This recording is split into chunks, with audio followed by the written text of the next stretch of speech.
Okay. Hi, Rohan. Hi. Hi. Have you attended these classes before?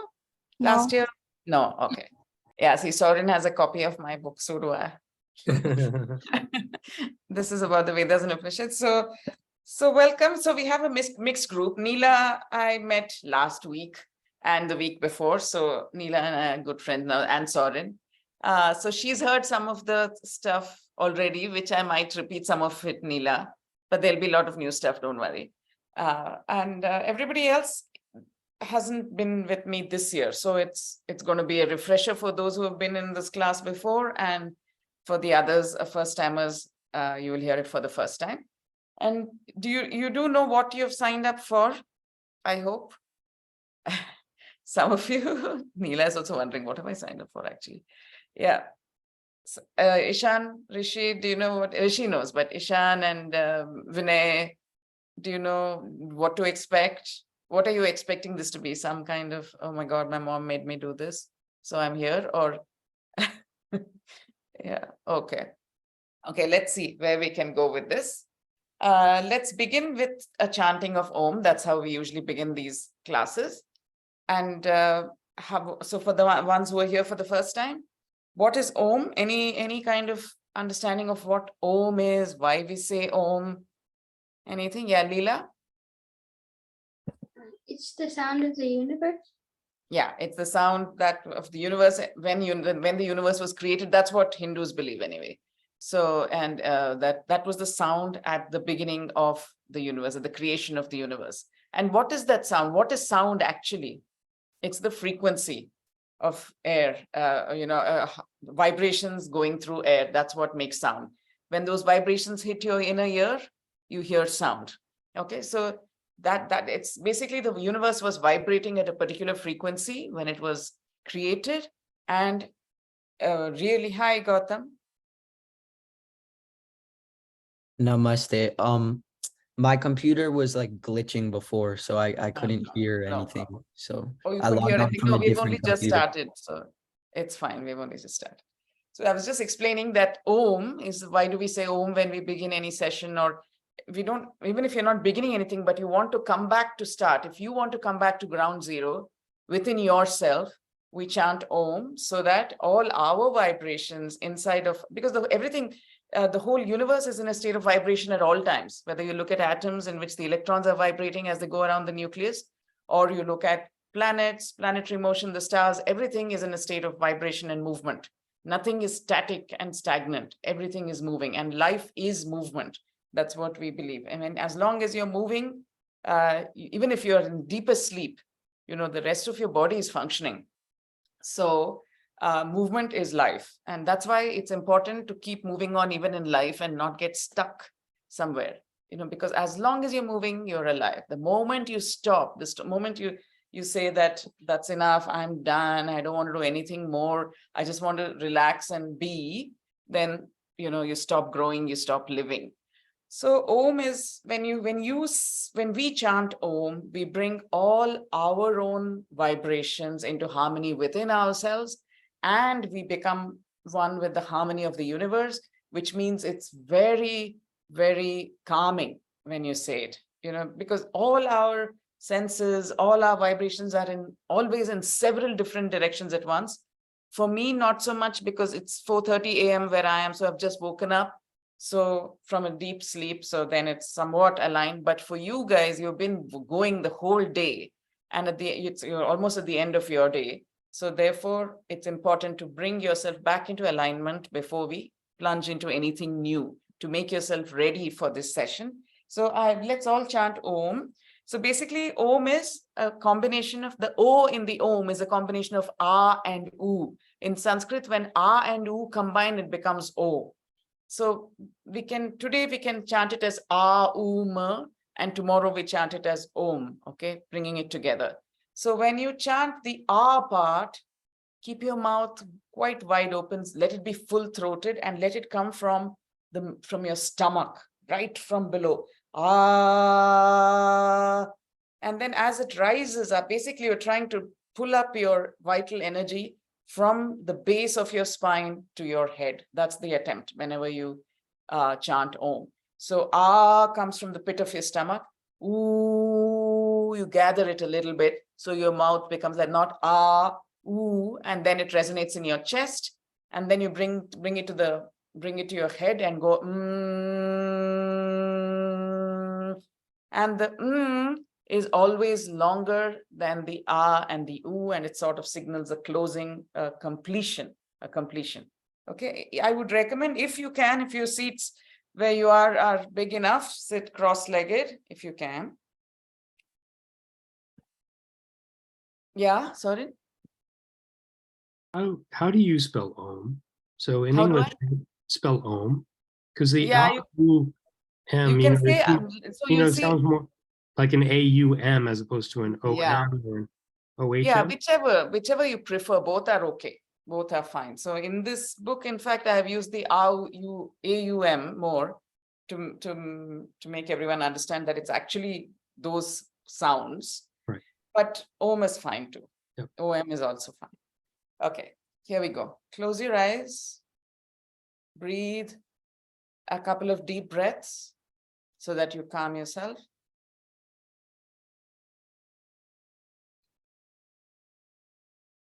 Now, deep breath, and we go into Aum, okay?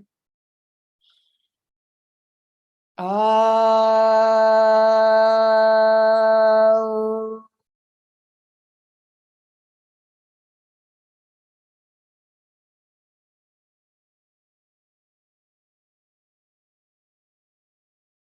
Once again, deep breath.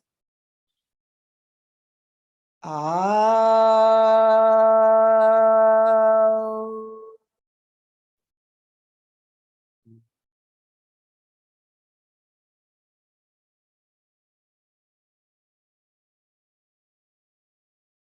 And for the third and final time.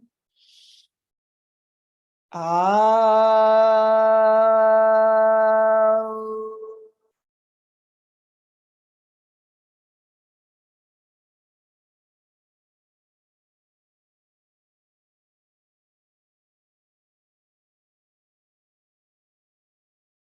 Okay, thank you. You can open your eyes now.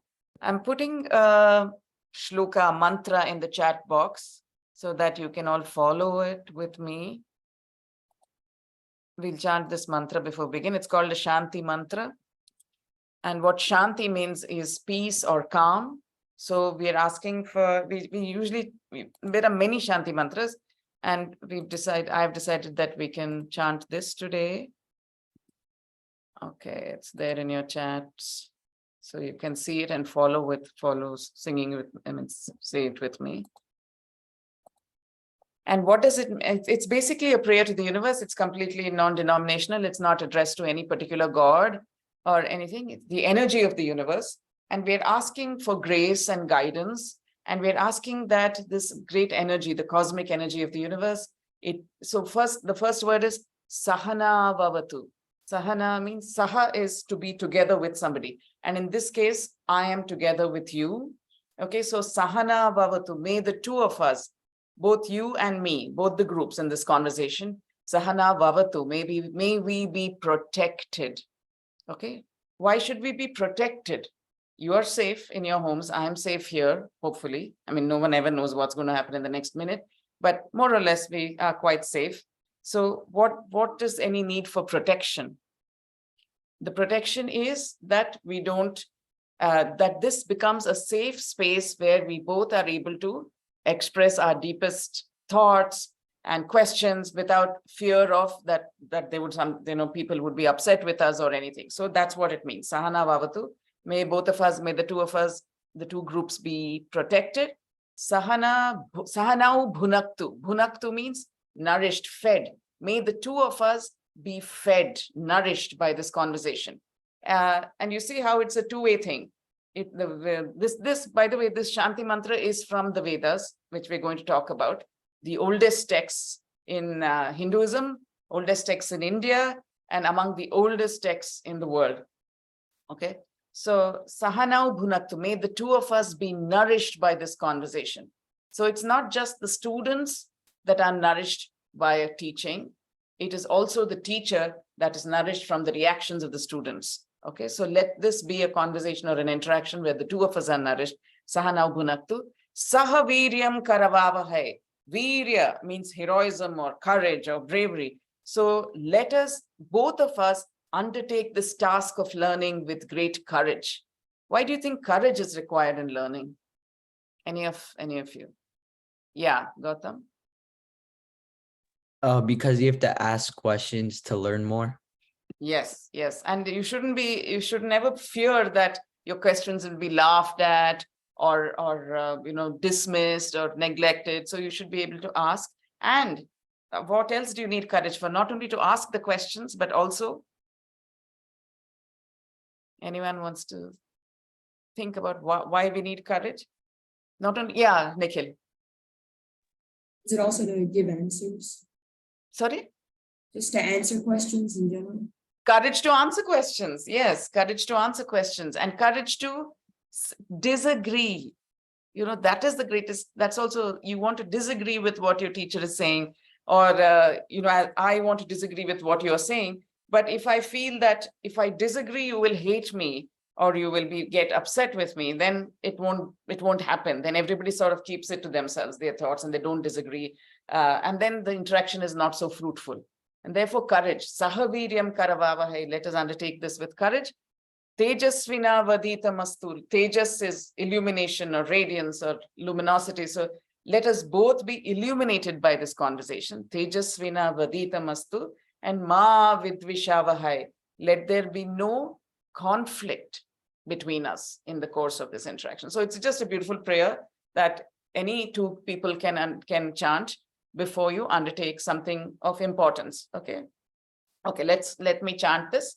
I will say each line twice. The first time you can just listen, and the second time, if you want, you can join in or just listen. Okay, and then at the end, please join in for Om Shanti Shanti Shanti. All of you can say that, and it just means I ask for peace in my inner worlds, I ask for peace in my outer worlds, I ask for peace in all three worlds in which the gods live. Okay, basically, you're asking for calm and peace, because at the heart, to be able to undertake anything, to be able to absorb any new knowledge or to work with focus, your inner and outer worlds have to be calm, or at least definitely your inner world has to be calm, otherwise you cannot undertake. So you ask for peace, calm.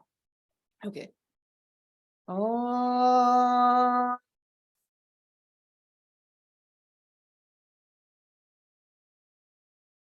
Sahana bhavatu.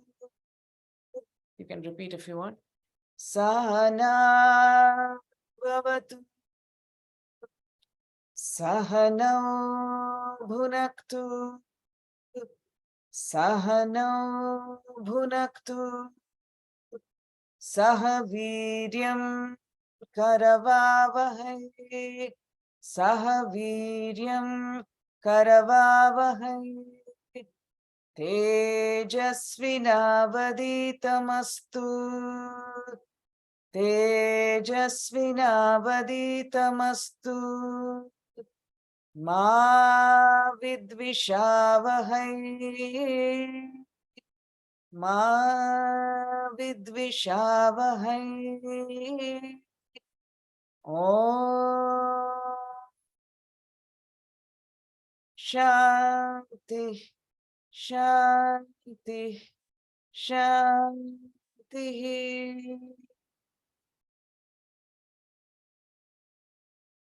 Namaste, and now we can begin. So, what are the Vedas? Neela, you want to tell me what the Vedas are? I think we sort of discussed it. Yeah. I think they're like the holy books. Yes, holy books, sacred books. We don't even want to use the word holy, because holy would mean they were about God somehow. Sacred, I like the word sacred somehow. Sacred is, all knowledge is sacred, because what does sacred mean? Worthy of some kind of respect and reverence. And that's what these texts are. And they are among the oldest texts in India, definitely the oldest text that we know of, at least so far. New stuff is being discovered all the time, not just in India, but across the world. The history of the world is being changed or pushed back at least all the time.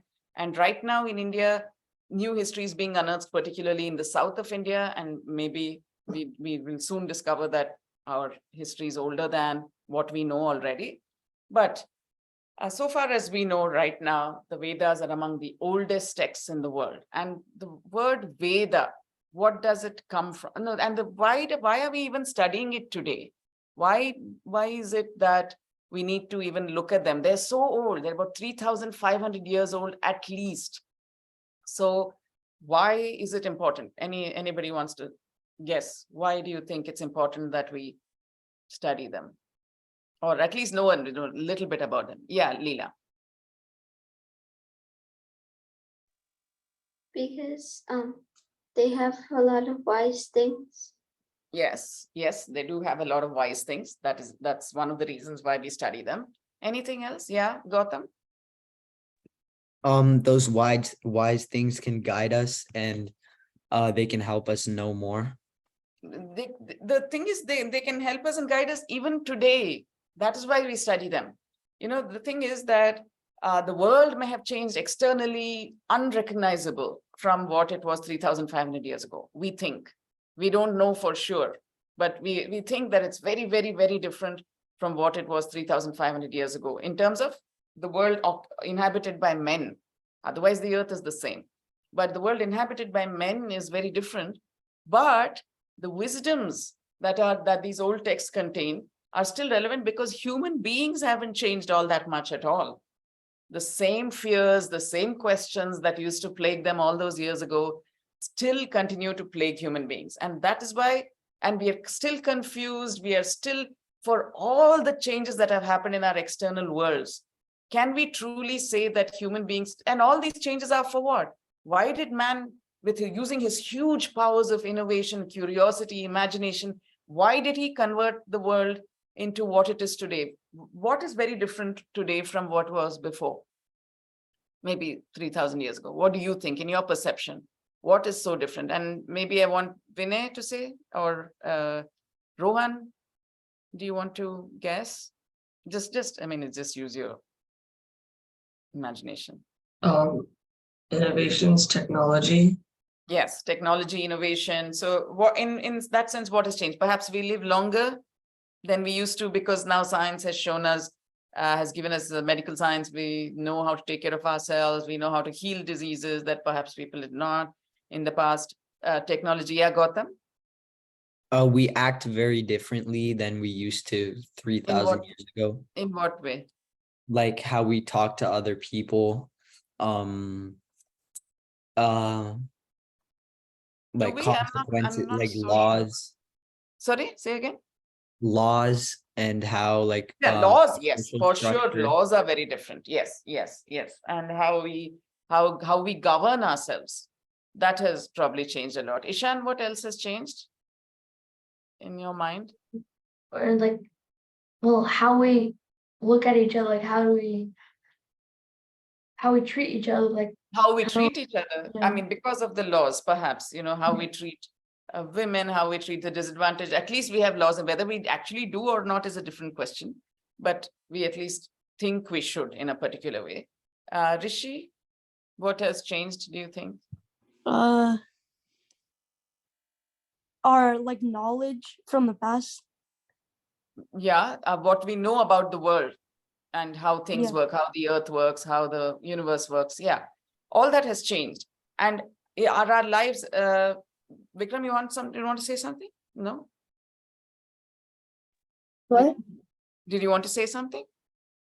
About the wise change. Yeah, or I thought you had your hand up. No. But if you want to say something, you can. No. So is life more, is it safer? Is it more convenient than it used to be in your mind? Do you think? Yeah, just nod or say no if it's just a poll. Is it more convenient life? Yeah, mostly yes. It's definitely more convenient. We get to places faster. We are able to do, we're able to order groceries online. Medicine has improved, so many things. But for all this great convenience that we have created for ourselves, for all these great cities, all these great means of transport, are we happier than people 3,000? Can we truly say that we are happier? Are we sadder than people 3,500 years ago? Are we more anxious? Yeah, you think? Could be, may not be. Maybe they also had their anxieties for different reasons. We are anxious for different reasons. But nothing really has changed so much. It's the same. Our fears are the same. Our sorrows are the same. Our anxieties are the same. Our concerns are the same. And we are just not able to be peaceful. And therefore, that is why it's important to go back to those, because they contain some of the answers, or at least what the ancient Indians thought were the answers to the problems of existence. So that's why we go back to them, because they're still so fresh. What they tell us is still something that we can use. Okay, so that's why we are studying them and the Vedas. So then the Vedas. So what does Veda, the word, come from? I talked about it in the previous class. But Veda has anybody? Neela, you remember what Veda means, or what the sound with, the root sound? Yeah, okay, tell us. Veda means knowledge. That's right. So Veda comes from the root sound with in Sanskrit, and it means the knowledge. That's all. Now, is knowledge different from wisdom? Yeah, Soren is nodding. Yeah, anybody else? Yeah, Soren, you want to tell us how it's different from wisdom? Knowledge can mean like you may know why a certain war was started, when it ended, but that doesn't mean you have the wisdom to avoid the next war, right? Yes, So yes, exactly. So now, and mostly human beings are always chasing after knowledge. So you can, the Vedas, you could call them even wisdom. So the Vedas are divided into two parts: the knowledge followed by the secret. The secret contains the wisdom. So the Vedas have 4 parts. So the knowledge is like knowing the capitals of all the countries in the world, knowing how to take a plane from here to there, knowing all that. But wisdom comes from, what do I do if I miss the plane? What do I do if I miss my flight?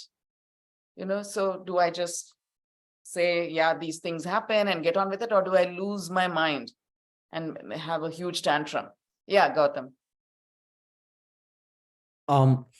I would argue to say that you get wisdom from knowledge, like Yes. from your experiences. Say you missed your plane, maybe you don't have the wisdom then, but Yes. after that, you'll need to do something different, and that's Yes, how you get that's a wisdom. good answer. That's a good answer. Yes, wisdom comes from knowledge. So the acquisition of knowledge is important, but just the acquisition of knowledge without deploying it or turning it into wisdom is empty knowledge. So you'll have sometimes highly educated people with so many degrees without the kind of wisdom that an unlettered individual who sells vegetables for a living, or something, who has never been to school or has dropped out of school, will have much more wisdom. So while, yes, it's true that wisdom comes from knowledge, we somehow in the world today equate knowledge to knowledge that comes out of books, that kind of knowledge. And there are many, many kinds of knowledge in the world. We somehow discount the knowledge that just comes from experiences, from living a life where your heart is open and your mind is open to other people's opinions. That is really what gives you wisdom. Just putting all the books in the world into your head doesn't give you any wisdom. It gives you a lot of knowledge, makes you an expert in your field. Maybe you get paid a ton of money for it, but wisdom comes from very different things that every human being can achieve. So the thing is, we think that only if you go to college, or if you're wealthy, if you're privileged, then wisdom comes, or then you're somehow somebody to be respected. But anybody, any human being, just by the virtue of being human, can gather wisdom just from living big, with a big heart and a big mind. And that's what the Vedas are really about: how to live in this world with your mind open and your heart open. And what does it mean to have your mind open? It means you're willing to listen to different points of view, other people's truths. And you're not saying that this is my truth and therefore it is the truth. Even to acknowledge that this is my truth and not the truth is great wisdom. isn't it? Like there's the beautiful story we have in India of the 6 blind men and the elephant. I don't know if you have heard this story. Some of you may have. Ishan, have you heard of it? Any of you have heard of this story? The 6 blind men and the elephant? Nikhil has, Leela has. Okay, so let me tell you that story. So it comes from a very, very old Jain text, and it may have come from an even older text. We don't know. The thing in India is the old texts were never written down. And even if they were written down, the original would have been lost by now, because they would have been written down on some kind of perishable material, maybe coconut palm leaf or cloth, silk or something. So all that is perishable, it's all gone. But anyway, in India, nothing was ever written down. It was all transmitted orally only, these great texts. So we don't know exactly. That's why it's very, very difficult to date anything in India. We can never say it came from this many years ago, because first of all, Indians are very bad at documenting things.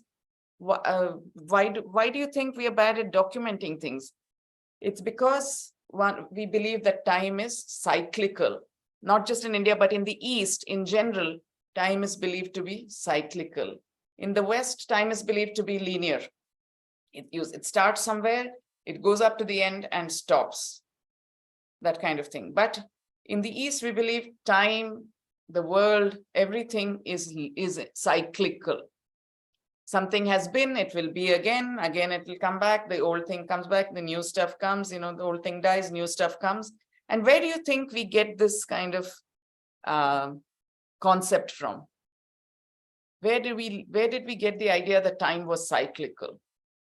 See, all these are just different ways of seeing the world.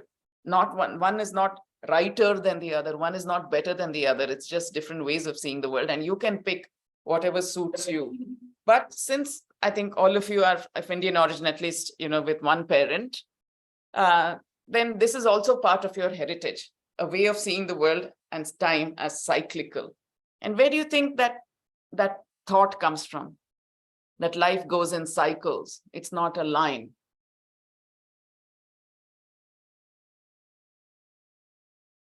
It comes from like looking at nature.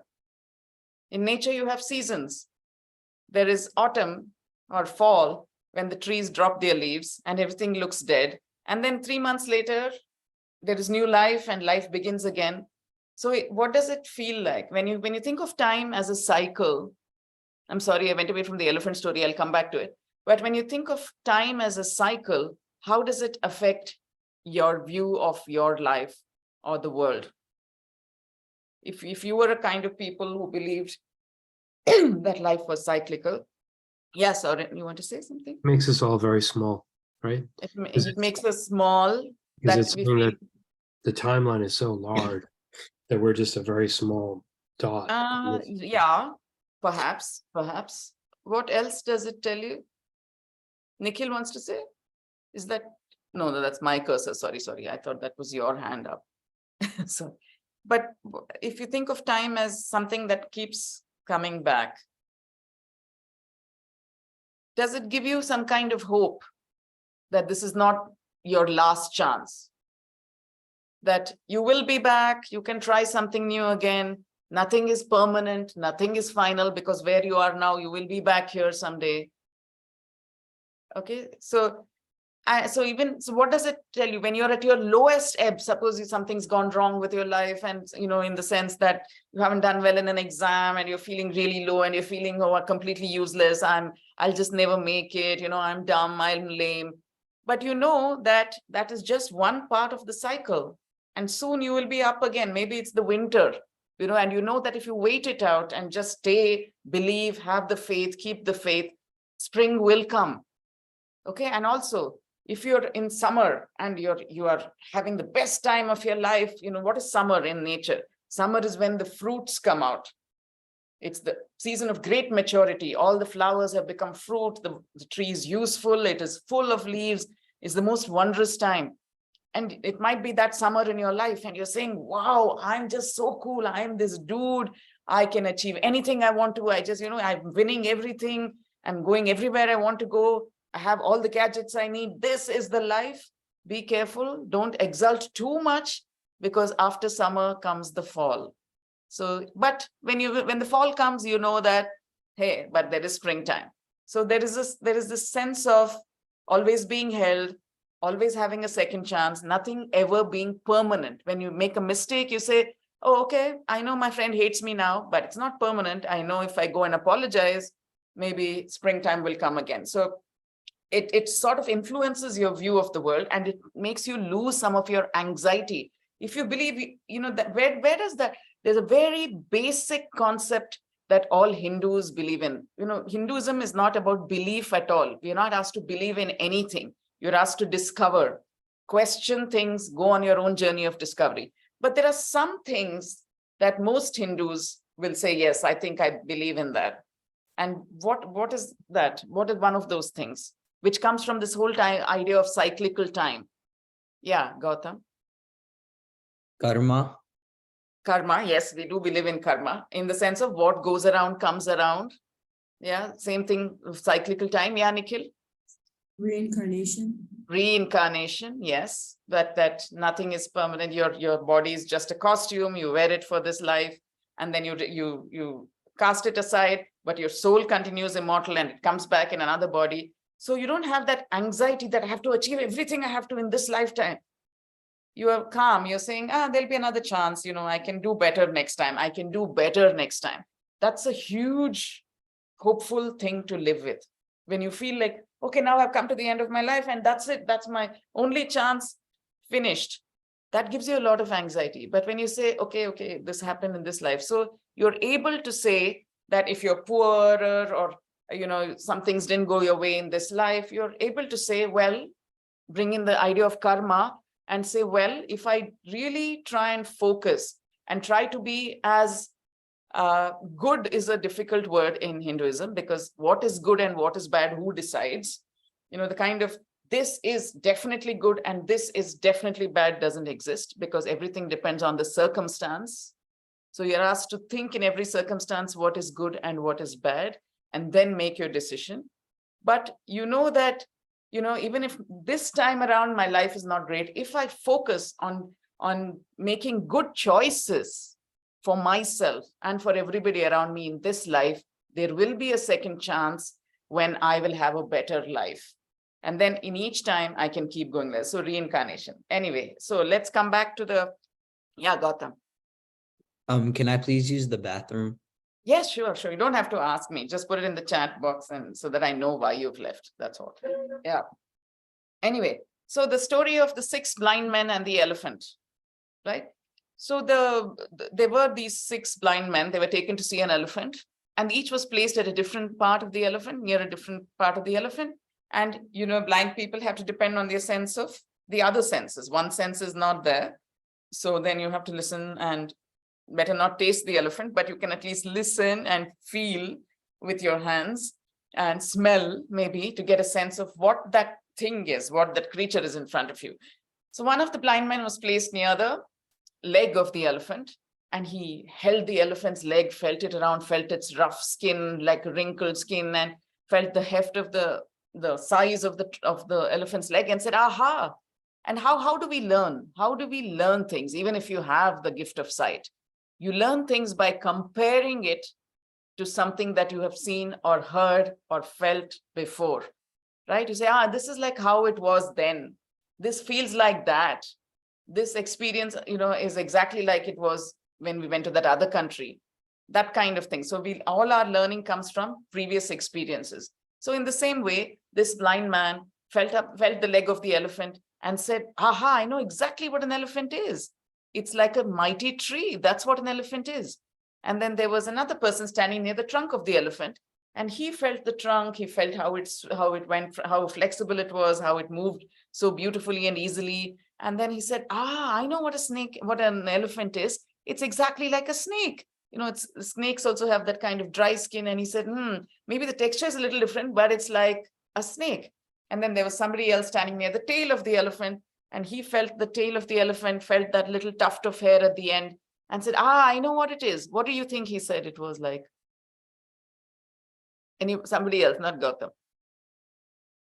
Rohan wants to say. If you were standing, if you were blind, like what? Huh? Maybe he thought it was like Maybe he thought it was a tail, actually. It was a Maybe he actually thought it was a tail. It was a tail. Yeah, maybe he thought it was a tail. What else? Yeah, what else, Leela? A string or a brush?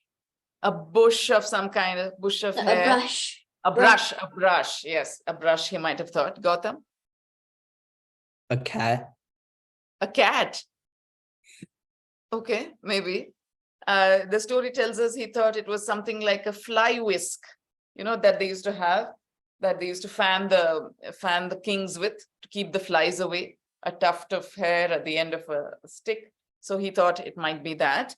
And then there was somebody standing near the ear of the elephant, one of the ears, and he held it and he saw how thin and papery it was and how it moved so beautifully and said, an elephant is like a fan. Now, if all these 6 and the 2 others said something else, now if these 6 people had kept on insisting that they were right, and according to them, they were very right. They weren't even listening to what other people's opinions were. They said, we have felt it ourselves with our own hands. I have felt this elephant. I know it's like a tree trunk. You are lying. It's not like a snake at all. What do you mean? If they had insisted that their versions of the truth was right, then what would they have done? They would have ended up fighting with each other and walking away, and nobody would have been any the wiser about what an elephant really was like. Instead, if they had told each other, really, does it feel like a snake to you from where, to me, it feels like a tree trunk. Do you mind coming here where I am and let me show you? And then if that other person had walked up and said, yeah, this part certainly feels like a tree trunk, but come to where I'm standing, where I was standing, and I'll show you how it feels like a snake. And if all 6 of them had walked around the elephant, showing each other their truths about the elephant, what would have happened? They would have gotten a better understanding of what an elephant really was. And even if it wasn't the complete understanding, because maybe nobody would have thought that maybe we should climb up and see how high it is. But when there were 6 minds working together, 6 open minds willing to listen to each other, usually these ideas also would have come up. Maybe we should get a ladder. Let's do this. And then when you're together, there is, strength in numbers, and they would have found out much better what an elephant was like. And this is one of the chief messages of the Vedas, the oldest texts.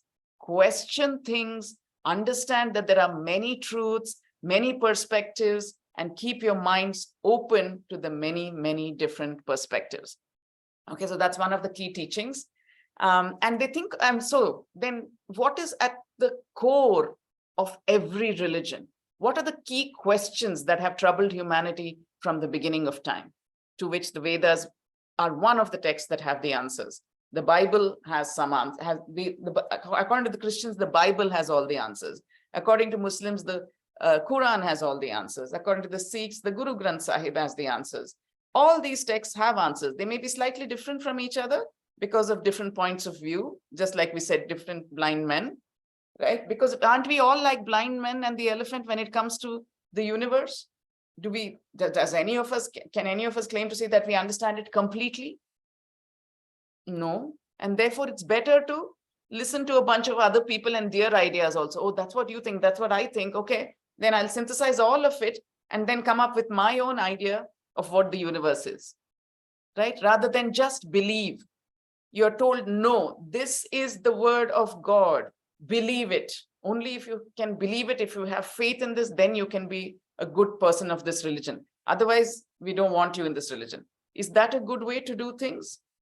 Do you think? I mean, that's one way to do things. A lot of people like that. A lot of people love that they're just told what to do. Isn't that there's certain comfort in that, don't you think? If somebody tells you that this is right and this is wrong, you just do this right thing, keep away from this wrong thing, and you'll be fine.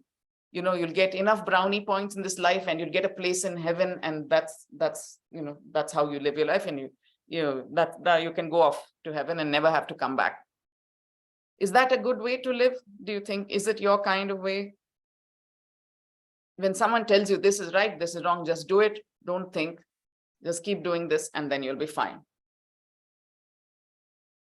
What do you think? Is that a good way? Is that an easy way to live in the world? Yeah, Gautam? I mean, maybe it's not necessarily easy, but it can definitely make society like a lot safer and a better Yes. place for everybody. Yes, yes, that is very true. When you have a bunch of people living together, it's good to have some rules to know, to define clearly what is right and what is wrong. And that's why we have laws. Okay, so it's for society, it's very good to have laws so that people know that this kind of behavior will be rewarded and this kind of behavior will be punished. Otherwise, if people are allowed to do exactly what they want, you could have just chaos and the society as a whole cannot move forward. But in our individual lives, is it good to have this? Does it make life easier? Yes, it certainly makes life easier. If somebody told you they're like the guardrails in a bowling alley, right? So your ball doesn't go into the gutter. You have some kind of railings on the way so that you know that, if I stay on this path, I'm okay. But that is good for children, don't you think? When you go to the bowling alley, do the real champions, once they get familiar with bowling, do they still use the guardrails? What about training wheels on a bicycle? Important for children so that you don't fall off when you're riding. You don't want to hurt yourself and that your parents don't want you to hurt yourself. So they put training wheels on a bicycle so that you're safe. But have you seen, do you think as an adult, training wheels are important? Or once you know how to ride a bicycle, do you think training wheels are important, or are they something that might hold you back? Neela. Can I get some water? Yeah, sure. Yeah. Thanks. Yeah. Ishan, anybody else wants to say about training wheels? Vinay, what do you think?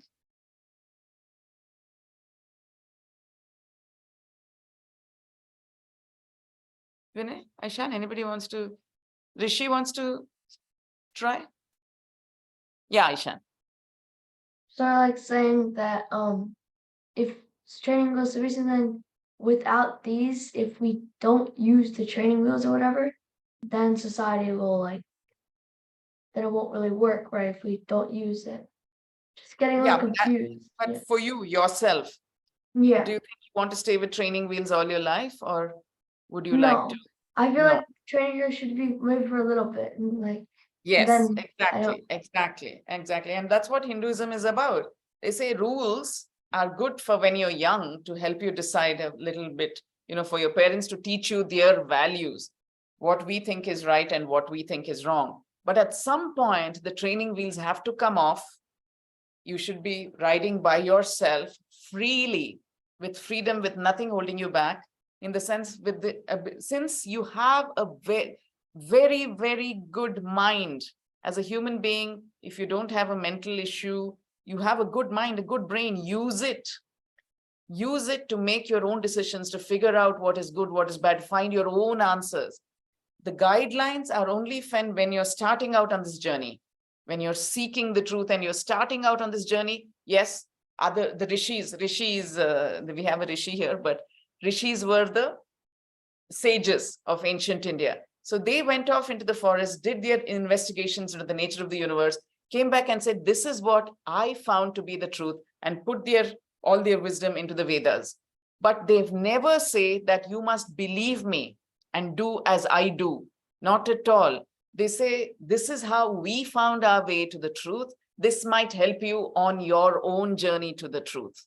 Okay, so that's the whole understanding. It's not, and so in a religion, if you think of Hinduism as a religion, what is central to every religion? Most religions' central thing is faith and belief. That is not central to Hinduism at all. You just have to, it's not about believing anything. It's about finding your own way. What else is at the heart of every religion? What makes a religion a religion? Yeah, Gautam? Yeah, Ishan also can say. Ishan wants to go first. Yeah. people. I feel like society. Society is at the heart of religion or something else? Yeah, Rishi? Like the gods. Yes. The gods are central. Mostly a belief in God. Gautam, what did you want to say? Like I forgot the word, like a founder, but That also, yes. A lot of religions have a prophet or a messiah or a founder who brought the word of God to the people, who brought the truth to people. Okay, that is sort of central. But Hinduism doesn't have that. Hinduism doesn't have a date of founding. It doesn't have a single person who founded it. It doesn't have one book that everyone should follow. Not at all.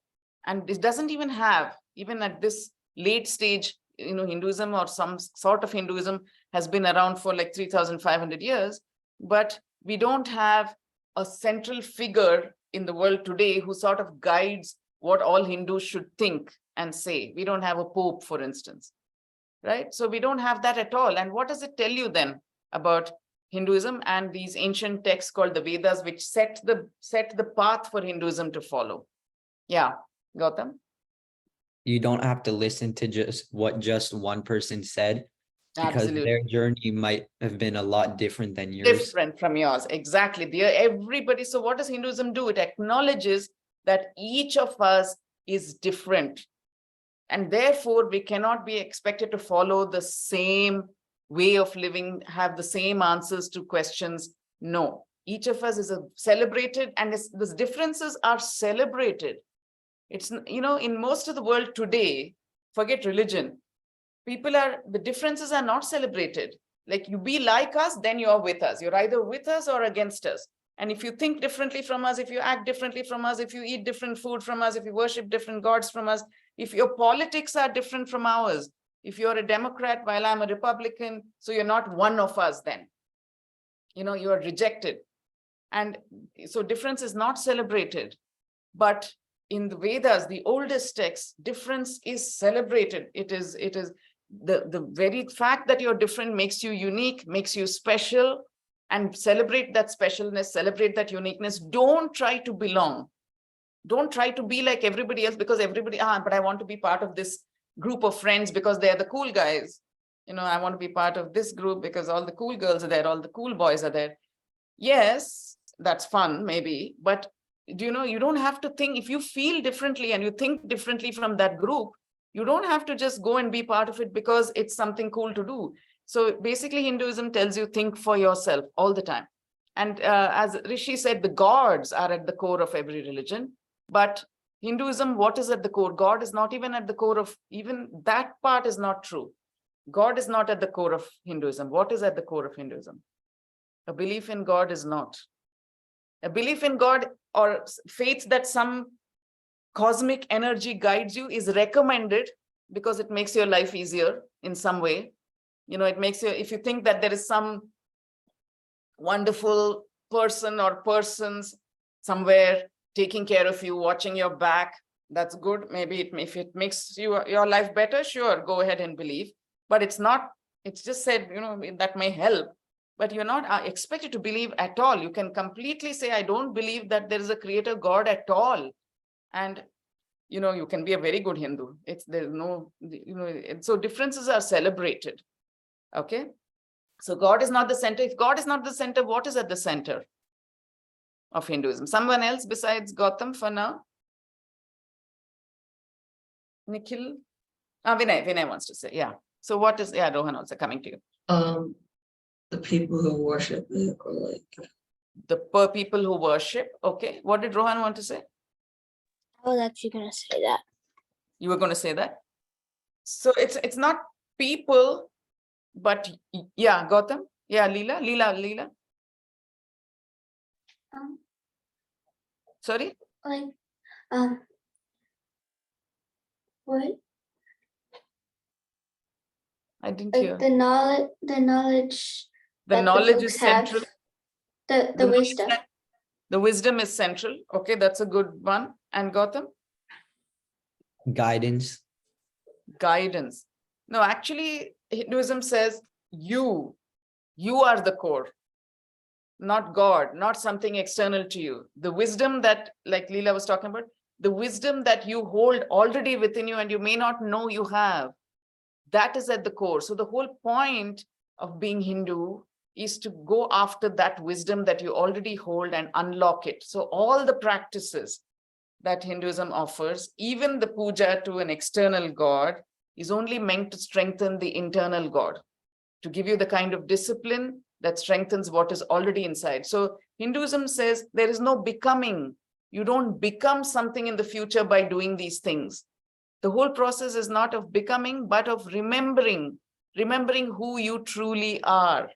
And for that, how do you remember something? You take away all the other stuff that has come into your head, which tells you you're not that. And what is that? What are the influences that you have since you're born that tell you that you're not powerful, you are not, you're not, you're not wise? Yeah, Leela? Like put downs from mean people. Mean people or even well-meaning people who want to protect you and take care of you and say, you better not take all those risks because, we are just human. We can't do all of this. You can't have such big ambitions. You can't, things like that. Yeah, Gautam? The people who don't want you to get ahead of them or be better than them. Yeah, sure. That also, but even people who just want to keep you safe, who don't want you to become disappointed by thinking that I can achieve all this and then you don't. And then people say, no, but I think it's my duty to warn them that they're probably setting themselves up for a disappointment. They are being too ambitious. So it's better to hold back, just live your small life like you're supposed to, live within your means, which is all good advice. But at some point, you have to turn away. At some point when you feel adult, you have to unshackle yourself from that. Think that, yes, people have said these things to me, but have I tested those things or have I just accepted them? Have I questioned them? Have I tested them? Do I know for myself that, yes, this is too big a project for me, or have I not?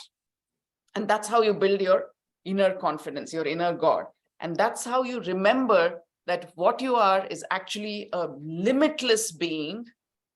This body restricts you in some ways because you are limited by your body in the sense that you have to feed this and you have to clothe it and you have to protect it. And how do you do that?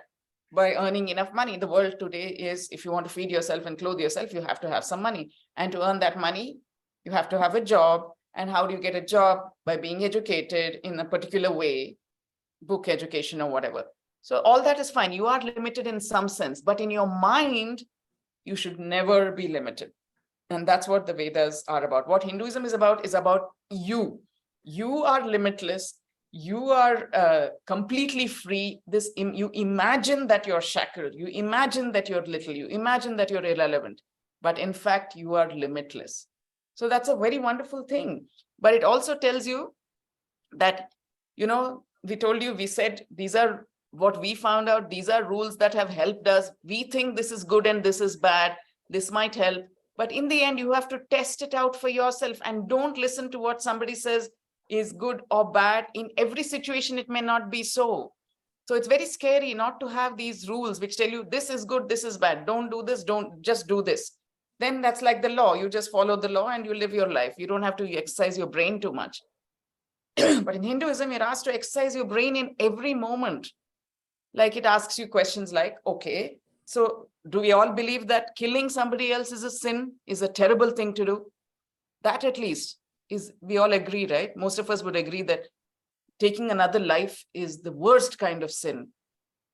But Hinduism won't say that blanket, that it's the worst kind of sin at all. They won't say that because they say then, if that is true, use your mind, think, be logical, debate. Does that make every soldier that fights for his country a sinner? Because that's what he's doing also. He or she, they are taking lives as well. So does that make him a sinner? What do you think?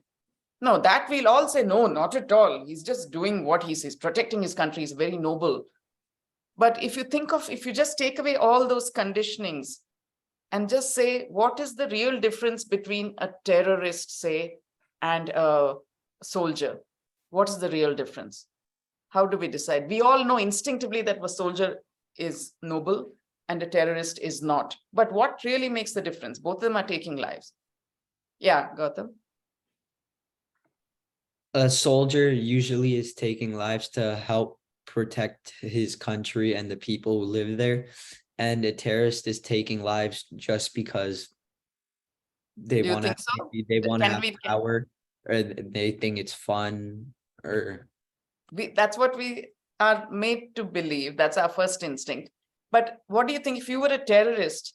Why are you doing it? Because you are protecting your people, at least in your country. Maybe you were forced to do it. For either you're forced to do it or you do it voluntarily because you yeah. truly feel that your people have been disadvantaged in some way. You truly feel that the person you are bombing is the person or entity that is causing the misery for your people. You see yourself as a soldier of your people, right? So who is to decide? Yeah, Ishan. No, so it's not, I mean, these are very difficult questions. There are no easy answers at all. And Hinduism asks you to think like this. Suppose you're in a situation where somebody is harming somebody else. Then is it okay to harm the person who is harming the other person? Or is it just wrong to harm anybody in every situation? If somebody is beating up somebody else and you feel that you have the strength to beat up the beater upper, is it okay to exercise that or not? Should you say no, but nobody should ever harm another person? How does it make me different from him? If he's hitting somebody and I hit him, I am exactly the same as him. So, so these are all very difficult questions, and Hinduism provides no easy answers. It asks you, and the Vedas are a perfect example of that, asks you to do the work, asks you to look into your mind in that moment and say, what is this is another big word in Hinduism. I'll just introduce that, also comes from the Vedas, and then we can wind up for today. What is my dash blank in this situation? What is that word? It says, don't just fall back on easy things like, this is good, this is bad. Ask yourself, what in this particular situation, what is my dash? As a citizen, as a human being, what should I do? What is my role? My role. Okay. Any other words? Mm. Yeah, Leela. Thought or decision What is my decision? or thought? What is my thought? What is my thought? What is my decision? What is my, no, Ishan saying no. Ishan, what do you think it is? No, you didn't say no to that. Okay. Nikhil, anybody wants, yeah, Gautam wants to try again? Action. Sorry, I'm coming to you, sorry. Huh? Action. What is my action? Yes, getting closer. Yeah. But what is your action based on? Yeah, Soren wants to say. No, let them go. It's fine. Yeah, okay. Neela? Your duty? Yes. What is my duty? Another even nicer word is there. Yeah, Rishi? Your dharma? Your dharma. Yeah. And what is dharma involved? Is it just duty or is there some other shade of meaning to it? Yeah, Gautam, you want to say? Perspective. Respect. Perspective. Perspective. Yes, that's also good. Yeah. What is my perspective? First, you understand your perspective on it. And then you also try to understand that other person's perspective on it also.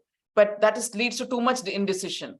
Okay, so you say, yes, this is my perspective. And what is my duty? What is my duty? What is my dharma? But there is another shade of meaning to it.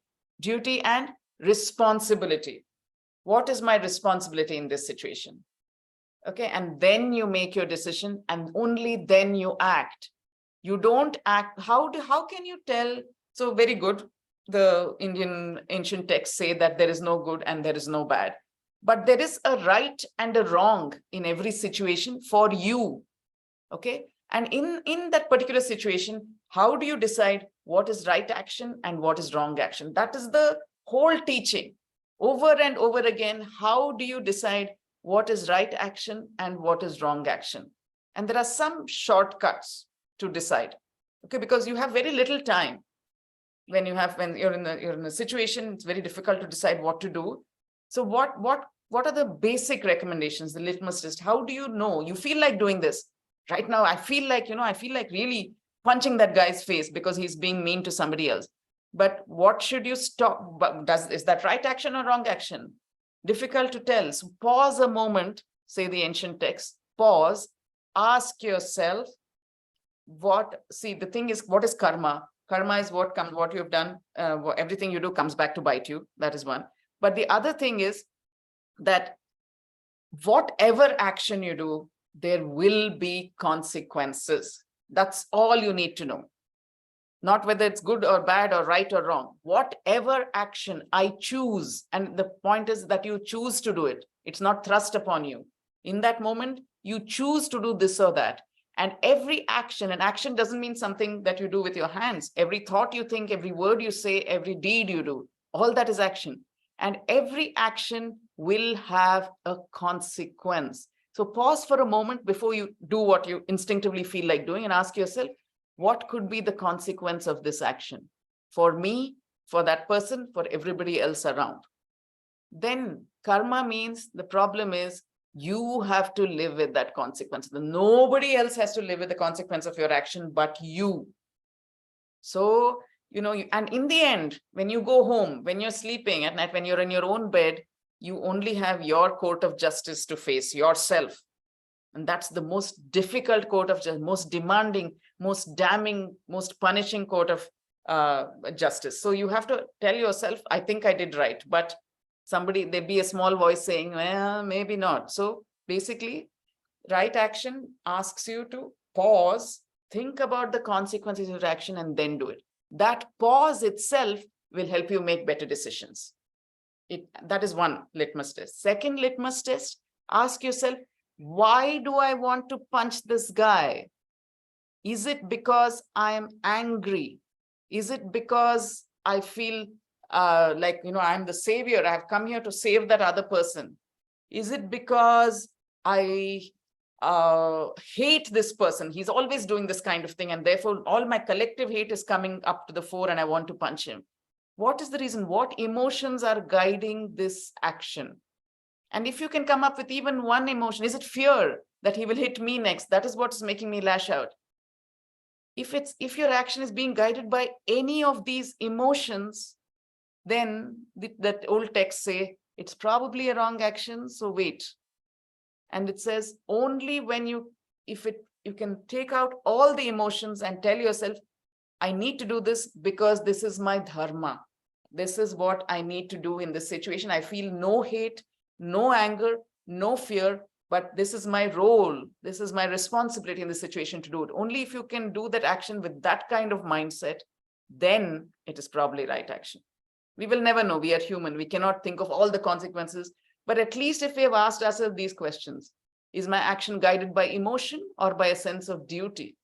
And I feel no emotion. So I can punch this person in the face, or not in the face, because that's somehow, do something that will stop this from happening. But in the next minute, I'm able to give if he's fallen on the floor, I'm able to give him my hand and say, come on, and say, okay, I just needed to do that. I'm sorry, but I needed to stop this. I needed to break this up. And you feel no anger towards that person, then that's great. That's what you need. That shows you that emotion wasn't guiding it. And emotion, there are no good emotions and bad emotions. That's the other thing. If you say, I'm doing this because I love this person so much, that is also not a right thing, because love clouds the brain more than anything else. Then we don't see straight at all. When you love somebody, you'll do anything for that person without even wondering whether that person is right or wrong. That's the problem. This is the whole world is full of stories of criminals who grew up that way because their mothers or their fathers were not able to correct them. If you're at all familiar with the story of the Mahabharata, some of you would know the story of the Mahabharata. Yeah, Vinay says yes. So you know that the Kauravas, their father was Dhritarashtra. And why did Duryodhana grow up to be such an adharmic person who never did what he was supposed to do, but always did something for his own selfishness and his own greed, and because of out of his own fear and that cruel streak? How did he grow up to be that kind of person? Because his dad and mom were blinded with love for him and never corrected him when they should have. So love is also a very dangerous emotion. Okay, so you remember in the story, Mahabharata story, they say that Dhritarashtra is blind. Well, that's a metaphorical blindness. That is like, that he could not see the stuff that he was supposed to see. And if you know the story, his wife Gandhari, she comes, marries him. She says, I will share, if my husband is handicapped, then I'm also I will not, I don't want to enjoy the gift of sight when he doesn't. And she blindfolds herself also. And what does that mean actually in a metaphorical sense?